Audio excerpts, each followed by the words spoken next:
Let's think this through. Episode 1. Pause. Before we get started, I want to really explain who I am and why it is I'm doing what I'm doing. I'm really grateful to have this platform to speak to so many. But the reason why I'm doing what I am doing is because of this core belief. It is my belief that all thoughts that human beings have, what all creatures have, is sponsored by either love or fear. It is the great duality. It is also my belief that on this planet, there is an imbalance leaning towards the fear side. Thus, I feel it is my moral obligation to shed light on certain things.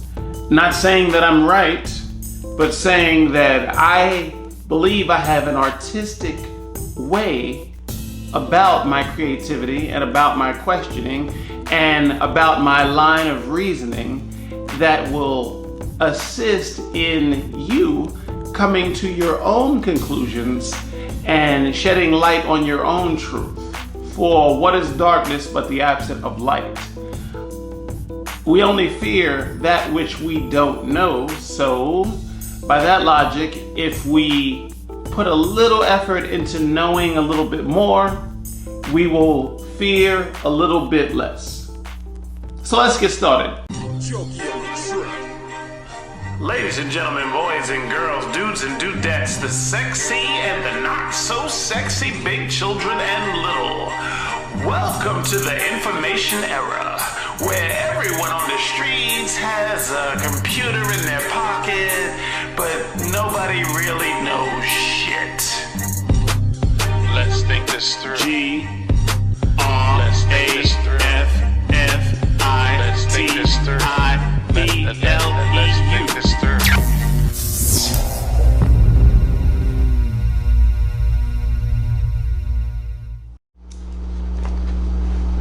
First, we'll make an observation. In the great game of romance, the focus seems to be less collaborative and more adversarial. I will not spend any time during this podcast to explore any theories as to how we arrived in the muddy trenches of love's battlefield. The journey ahead to me is a bit more important than the road left behind us. The road ahead of us has a fork in the road. One path that lays before us is paved with gratitude and appreciation. That same path recognizes that we who are active players in the game of romance are well aware that we are a little bit better off than the generation that came before us.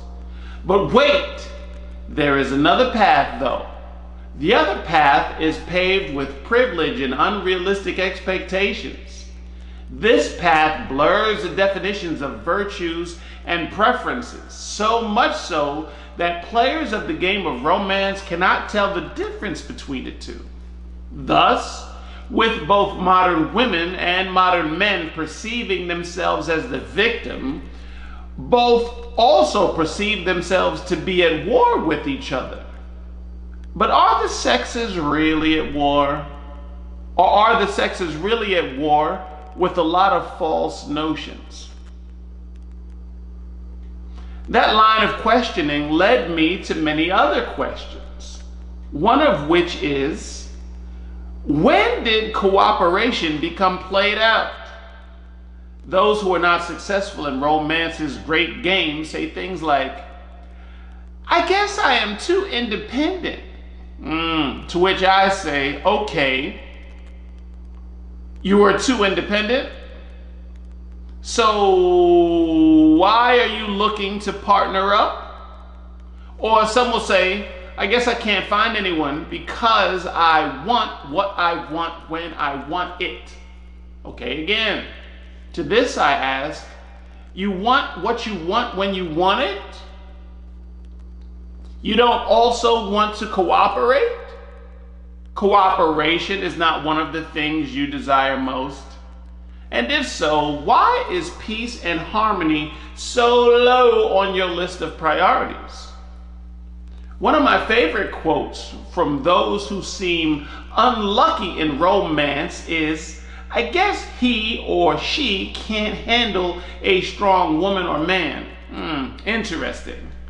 What exactly does handle mean inside the confines of romance? The implication seems to be that the individual perceives themselves as some sort of unbreakable wild bronco. This wild horse that has thrown 1,000 riders off of its back, completely untamable. Until, of course, that one special cowboy or cowgirl comes along and tames the savage beast. If this sounds fucking ridiculous, it's because it is. Another question I had was, what will it take to make the sexes realize that we are all connected? Meaning, what happens to one side inevitably affects the other. If you treat men as disposable, for example, it would become difficult for you to attract one of so-called high value.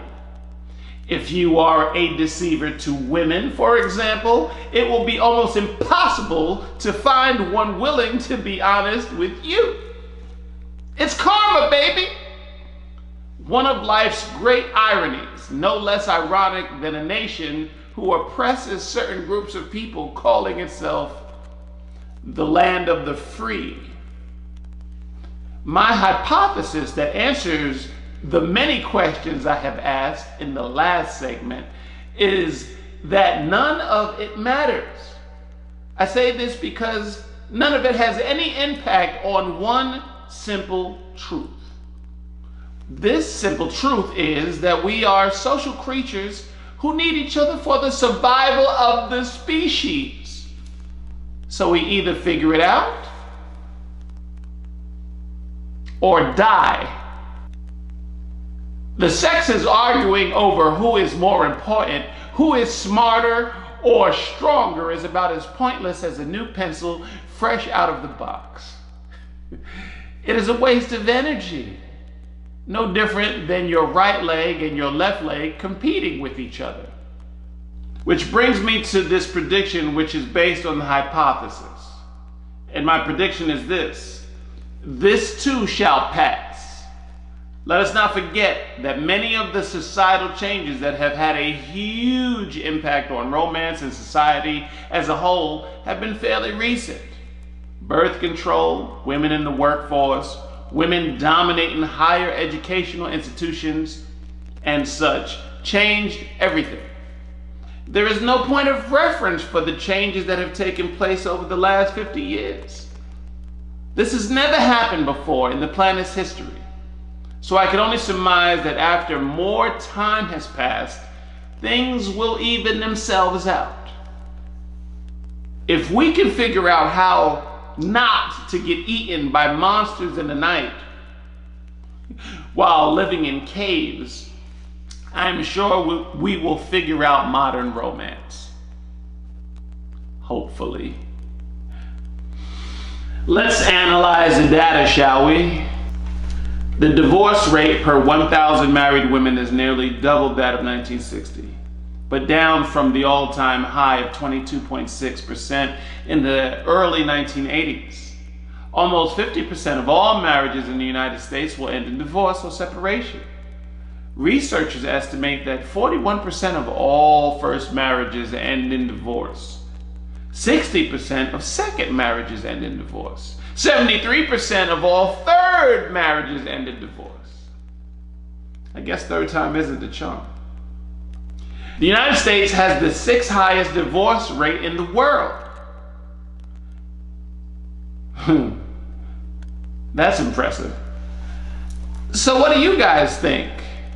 Do you agree with my argument about the changes in our society being a new phenomenon that we haven't fully adjusted to? Or do you believe men and women are in a true state of crisis? where if something drastic doesn't happen soon, women and men will be at war for real. This concludes this episode, folks.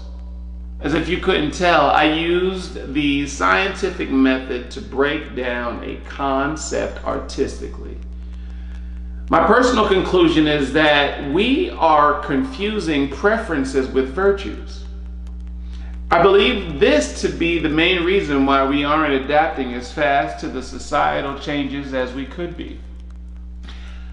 Height, weight, eye and hair color, skin tone, individual talents, and earning potential are nice, but they're preferences. Honesty, generosity, passion, tenacity, flexibility, authenticity, and creativity are virtues. I rarely hear either of the sexes speak on the latter.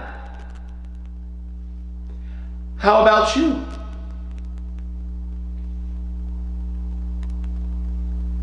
Do you accept my wisdom packaged within the confines of this art piece? Or do you reject it?